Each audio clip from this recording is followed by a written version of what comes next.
Hindi muna matutuloy ngayong linggo ang plano ng Independent Commission for Infrastructure na magrekomenda ng mga dagdag na kaso kaugnay sa anomalya sa flood control projects. Pag-aaralan daw muna ng ICI ang mga dagdag na salaysay ni dating DPWH Undersecretary Roberto Bernardo. May unang balita si Joseph Morong.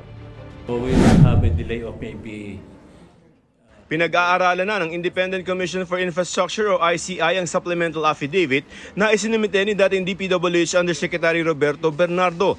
Ang affidavit na hawak ng ICI kapareho raw sa isinumite ni Bernardo sa Senado, kung saan isinangkot niya sa umano'y anomalya sa DPWH project sina Senador Chisa Escudero, Senador Jinggoy Estrada, Senador Mark Villar nung siya pa ang DPWH Secretary, dating Senador Nancy Binay, dating Senador Grace Poe at dating Senador Bong Revilla Jr. Idinawit din niya sina dating Caloocan Representative Mary Mitch Kahayon Uy, San Jose del Monte Mayor at dating Congresswoman Florida Robes at dating Ako Bicol Party List Representative Saldi Co. Kasama rin sina dating DPWH Secretary Manuel Bonoan at dating DPWH Undersecretary Catalina Cabral. Dahil sa isinumiteng supplemental affidavit ni Bernardo, hindi muna matutuloy ang nakatakdasan na ngayong linggo na pagre-rekomenda ng ICI sa Ombudsman ang dagdag na kasong isasampa kaugnay ng anomalya sa flood control projects. we're studying that. So we'll have a delay of maybe 10 days from last Friday. Hopefully we'll finish it. Hindi ba pinapangalanan ng ICI kung sino-sino itong tatlong dati at kasalukuyan ng mga senador na susunod nilang irerekomenda na pakasuhan sa Ombudsman? Pero ayon sa ICI, gagamitin nila itong affidavit o yung sinumpaang salaysay ni dating DPWH Undersecretary Roberto Bernardo laban sa kanila.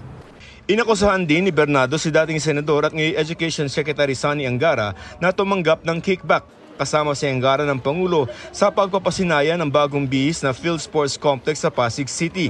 Dito sinabi ni Angara na wala siyang balak mag-resign dahil wala raw basihan at ebidensya ang mga akusasyon ni Bernardo. Number one, hearsay siya. Parang sinabi lang na may kausap, na may binigay daw para sa akin. Pangalawa, wala man lang transaksyon na binanggit, wala man lang detalye, di ba? So, parang sa akin, nag-deny na ako at saka okay na yun, tingin ko. Until maybe there's a more serious accusation. Naghain na ng kaso ang Ombudsman sa Sandigan Bayan laban kay Saldi Co at iba pa kaugnay ng umano'y ghost flood control project sa Oriental Mindoro. Pinalalagay na ng ICI sa Immigration Lookout Bulletin ang mga kinasuhan. It is a hard-earned victory and a triumphant step forward on the road to lasting and rightful justice. It shows that the machinery of law and due process is working as it should.